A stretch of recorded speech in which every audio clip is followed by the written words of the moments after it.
Hey guys, it's Jake back with a Switch collection update video.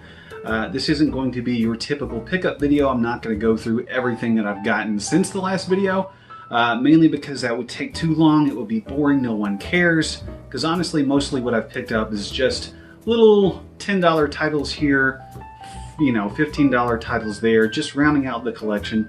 But these are the big ones. These are the heavy hitters that I think at least warrant a mention in the video. Some gifts, some pickups, some special editions. So let's get into it. But first I want to say thank you for watching the videos. Thank you for listening to Polykill. Make sure to go over to Nest Friend, which is Trav's new independent channel, where he talks about Nintendo Entertainment System titles and series, goes into a bit of a academic retrospective on them. They're great little videos. It's perfect for him, so make sure to support that. Give him a like, give him a watch, a sub, a follow, comment, all that stuff. You know, and also Happy New Year, Happy Holidays, and all that. And I'm going to actually drink this beer rather than just hold it near my face like Caleb J. Ross does. See, I actually like beer. Doppelbock.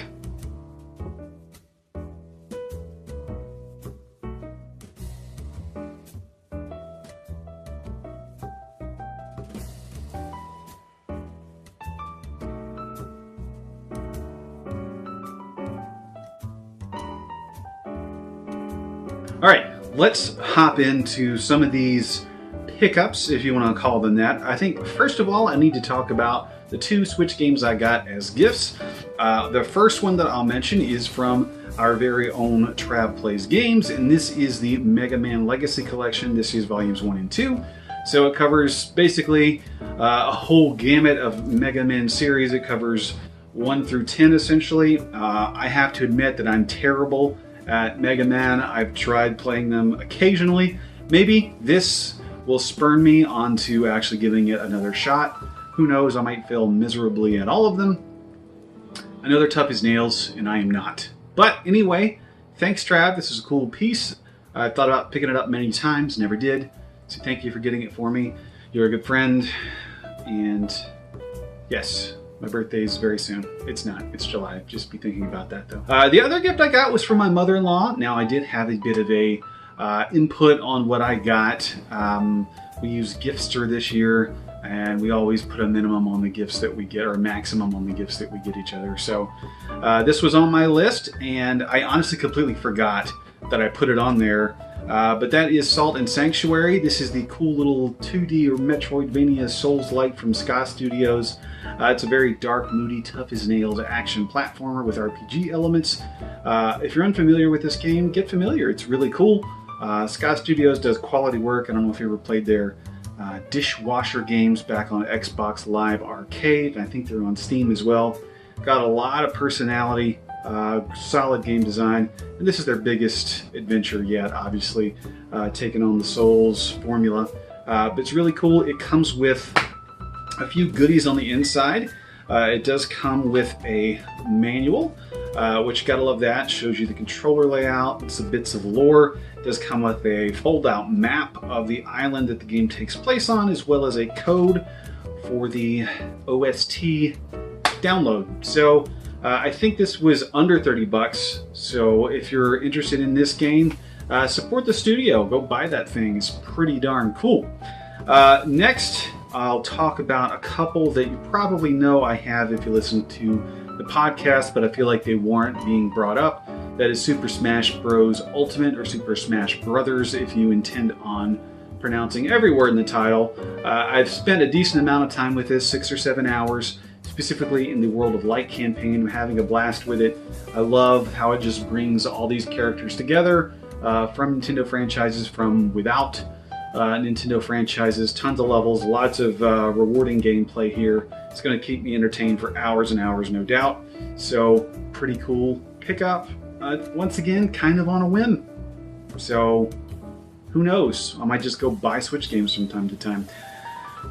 Another one, this is one that I got during the Black Friday rush. This is Starlink: A Battle for Atlas. I don't have the whole collector's starter kit thing in here, but it does include the R-Wing and a map and a few other figurines. Got it for 35, so 40 bucks off the normal price that you normally pay for this. I think it's gone even down since Black Friday, which is kind of sad, but you know, Toys to Life, they're not going to really last. But I've heard the gameplay here is solid. I love the inclusion of Star Fox in another franchise. It seems that Ubisoft and Nintendo are just having a lot of fun kind of mixing their worlds together, and I want to support that endeavor. I fully anticipate seeing more Ubisoft crossovers, probably in Smash Brothers. Who knows where we'll see them next. Next I'll talk about just a couple of random pickups that I got. This was Fallen Legion. I really know very little about this game. I know it's an RPG. It's called Rise to Glory. It's from NIS, which once again, I think they do cool stuff. But I've read some middling reviews of this. I don't know how far I'll get into it. It seems like a pretty dense story, dense world. Probably don't care about most of it. But that's okay. It's part of the collection. I think I paid $14 for it. So there you go. I don't know why I included that, but it was just near the other ones on the shelf. This one kind of makes sense that I got, in the fact that the only Pokemon game I've actually sunk a lot of time into was Pokemon Yellow, aside from Moon a few years ago. But this is obviously a sort of reimagining and retelling of Pokemon Yellow, where Pikachu becomes your starter. I know that the hardcore fans probably aren't crazy about the capture formula here, where there's no battle to capture. I actually don't mind that being gone and just let battles be battles and catching be catching. I get it, but I'm not a purist. But anyway, I haven't even started this yet. I'll probably start it in the next few days, just see how it feels, see what it looks like, see if I can get into it. But, you know, it's Pokemon. It's going to be fun. So pick that up. I think I used my pre-order down payment for Fallout 76 for that. So I didn't get involved in that fiasco. But yeah, those are the random pickups and gifts that I've gotten that I felt like were worth mentioning. Now on to some limited run pickups, because I have a few of those. And then we'll talk about a few collector's edition things. So first off, Golf Story. This is a game that I've been meaning to get around to more than I have actually played. But it's one of the first things I downloaded when I got my Switch. It's a Switch exclusive. It's a golf adventure RPG. Really cool formula. Really fun idea. Really glad it got a physical release. So obviously this one belongs in the collection. This is the Fury Definitive Edition. I think it's pronounced Fury. It might be Furry, but I think it's Fury. I'm going to go with Fury, but it does have an I. This is a cool game. This is akin to Nier Automata, not Automata. It's Automata. But yeah, Fury, it's got some really varied gameplay. It's got like this 3D action adventure moments. It has these bullet hell moments. It's essentially a series of boss battles, bright colors, booming, thumping soundtrack. It's really a cool game, kind of one of a kind in terms of look, feel, play style. Highly recommend you check it out. I haven't beaten it. It's pretty difficult, but it could be a lot of fun if you're into that style of game. And even if you're not, check it out. It's something different, something cool.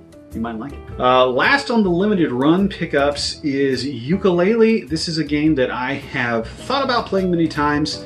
Was never really willing to pay a lot for it. It makes sense that limited run does one of these. They did a bigger collector's edition with like a SNES cart and all this stuff. I don't care enough about the game to do that, but obviously I care enough to put it in the collection. This is one of their pricier pickups. I think this was $49 rather than the standard $35 for their pre-orders. But you know, it's an old school 3D platformer collect-a-thon game. It's got some charm to it. It'd probably be entertaining if I just got bored with all the other games that I wanted to play. That doesn't matter though, it's part of the collection. Let's talk about this one. This is the collector's edition that I got, or the limited edition I got, of RXN Raijin. I don't know anything about this game. I know it's a shmup, a bullet hell. This is a Play Asia exclusive physical edition. They had two. They had a standard and a limited.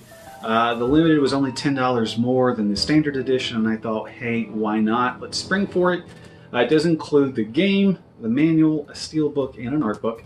It's steel sealed, obviously.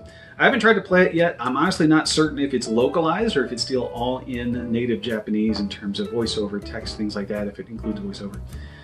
If you play this game, let me know. I like shmups. I like bullet hells. I'm bad at them, but I have fun. I like trying my reflexes, and this type of game really serves that well. So who knows, I might break this out, do an impression video or a blog, or I'll probably bring it up on the podcast more than likely because I'm generally lazy when it comes to creating content. However, this thing is pretty cool, well packaged, got here in great shape, so happy about that. I'll probably order from Play Asia again.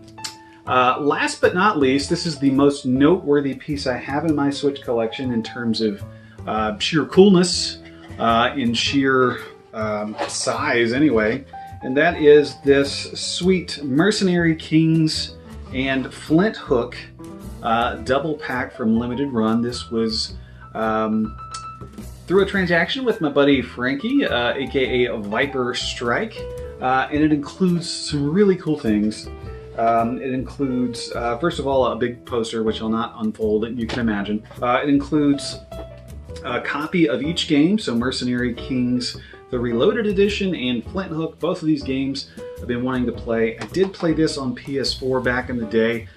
Really cool aesthetic, kind of feels like Contra meets Metal Slug meets Gears of War. Yeah, check it out if you haven't seen it. And then Flint Hook is a kind of a puzzle platformer with one really strong mechanic of being the hook. So I haven't played this yet, but I'm really kind of curious about it. I've heard that the gimmick wears a little thin after time, but it's a good game, so we'll see. It also includes a steelbook, double-sided steelbook, and it's got space for both carts. How cool is that? Never seen one of those. And it also includes 2 CDs. That's right, ladies and gentlemen. Bringing CDs back here. We've got the OST to both on CD. Really cool piece. Very thankful that Frankie was willing to part with this.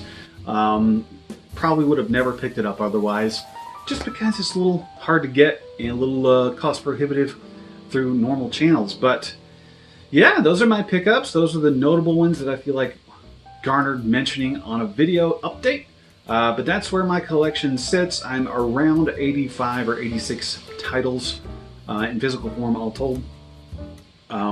I'll drop a link to my Game Value Now collection tracker down in the description so you can take a peek at that if you want to.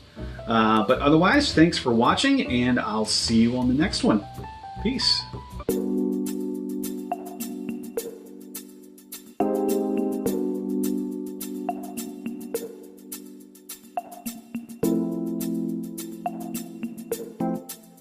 You